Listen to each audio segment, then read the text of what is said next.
जय श्री कृष्णा मित्रों, एक बार आपका फिर से स्वागत है हमारे एचएस जीवन स्टोरी चैनल पर।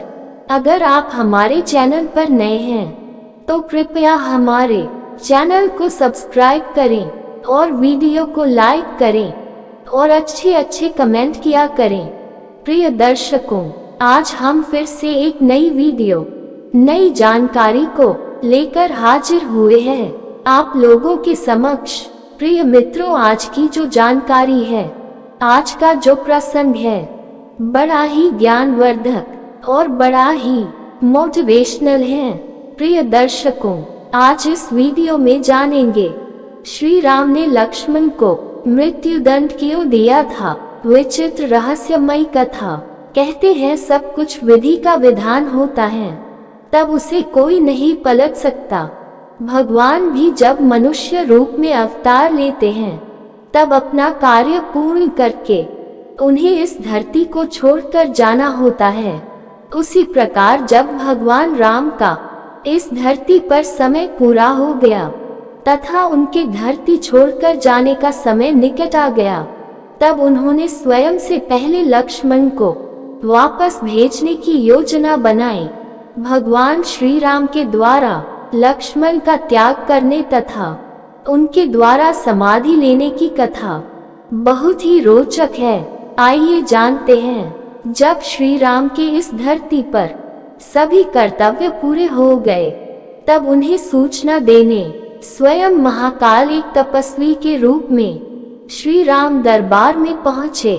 द्वार पर उनकी भेंट लक्ष्मण से हुई तथा उन्होंने उनसे कहा कि वे तपस्वी अतिबल के दूत हैं तथा एक महत्वपूर्ण कार्यवश वे श्री राम से मिलने आए हैं। लक्ष्मण श्री राम की आज्ञा पाकर महाकाल को उनके कक्ष में लेकर गए। जब श्री राम ने महाकाल से उनके यहाँ आने का कारण पूछा तो महाकाल ने कहा कि वे जो संदेश लेकर आए हैं वह अत्यंत गुप्त है, इसलिए जब वे इस संदेश को उन्हें सुना रहे हो तब उस समय उनके कक्ष में कोई ना आने पाए।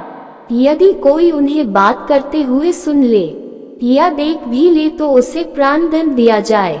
तपस्वी की यह बात सुनकर भगवान श्री राम ने लक्ष्मण से कहा कि वह द्वारपाल को भेज दे तथा स्वयं कक्ष के द्वार पर पहरा दे। उन्होंने लक्ष्मण से कहा कि यदि कोई भी उन्हें बात करते हुए सुन लेगा या देख भी लेगा तो अवश्य ही उसे प्राणदंड मिलेगा। इसके पश्चात महाकाल ने अपने असली रूप में आकर श्री राम को प्रणाम किया तथा अपने वहां आने का औचित्य बताया। उन्होंने श्री राम से कहा कि वे भगवान ब्रह्मा के आदेश पर वहां आए हैं। उन्होंने श्री राम को बताया कि अब उनका इस धरती पर कार्य पूर्ण हो चुका है तथा राम रूपी अवतार में उन्होंने अपनी जितनी आयु निश्चित की थी उसके भी समाप्त होने का समय आ गया है। इसलिए अब उनके परमधाम वैकुंठ में जाने का समय निकट आ गया है। श्री राम ने भी महाकाल से कहा कि वे ये जानते हैं कि उनका इस धरती पर समय पूर्ण होने वाला है तथा वे भी अब अपने धाम लौटना चाहते हैं। इसलिए वे ये संदेश भगवान ब्रह्मा तक पहुंचा दे। जिस समय लक्ष्मण द्वार पर पहरा दे रहे थे उसी समय महर्षि दुर्वासा वहां आ पहुंचे। उन्होंने उसी समय लक्ष्मण को कहा कि वे उनके आने की सूचना तत्काल श्री राम को दे। लक्ष्मण ने उनसे क्षमा मांगी तथा कहा कि श्री राम अभी एक आवश्यक कार्य में हैं, इसलिए वे अभी आपसे नहीं मिल सकते। उन्होंने महर्षि दुर्वासा से कोई भी बात उन्हें बताने को कहा, अन्यथा श्री राम की प्रतीक्षा करने को कहा। ये सुनकर ऋषि दुर्वासा नाराज हो गए तथा उन्होंने कहा कि यदि उन्हें क्रोध आ गया तो वे इसी समय अपनी शक्ति से श्राप द्वारा पूरी अयोध्या को भस्म कर देंगे।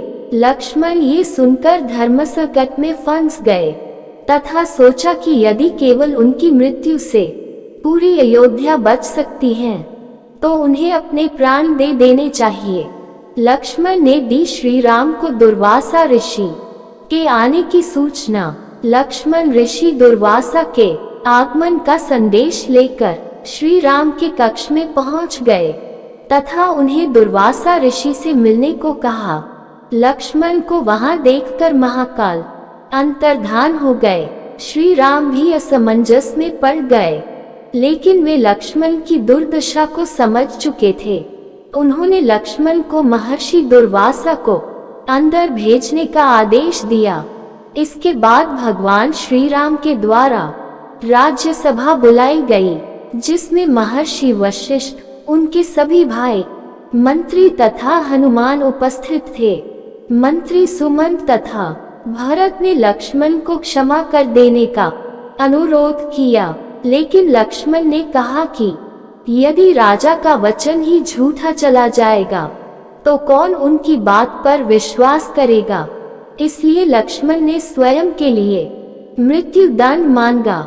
ये सुनकर भगवान राम असमंजस में पड़ गए तथा अपने गुरु महर्षि वशिष्ठ से राय मांगी। महर्षि वशिष्ठ ने भी श्री राम को अपना वचन निभाने को कहा। उस सभा में हनुमान भी उपस्थित थे तथा उन्होंने शास्त्रों का उदाहरण देकर कहा कि श्रीमान एक सिद्ध पुरुष तथा साधु का त्याग कर देना उन्हें प्राणदंड देने के समान होता है। महर्षि वशिष्ठ भी इससे सहमत हुए तथा उन्होंने लक्ष्मण का त्याग कर देने को कहा। इसके पश्चात श्री राम ने लक्ष्मण का परित्याग कर दिया। भगवान श्री राम के द्वारा लक्ष्मण का परित्याग करने के पश्चात वे उनका आशीर्वाद लेकर सरयू नदी में गए तथा अपनी श्वास की गति को रोककर अंतर्धान हो गए। समाधि लेने के पश्चात वे अपने धाम वैकुंठ पहुंच गए तथा शेषनाग का रूप ले लिया। कृष्णा सनातन धर्म व भारतवर्ष के हर पहलू के बारे में हर माध्यम से जानकारी जुटाकर उसको संपूर्ण व सत्य रूप से आप लोगों तक पहुंचाना मेरा उद्देश्य है। यदि किसी भी विषय में मुझसे किसी भी प्रकार की कोई त्रुटि हो तो कृपया इस कहानी में तो मुझे कमेंट करके जरूर बताएं। जय श्री कृष्णा मित्रों।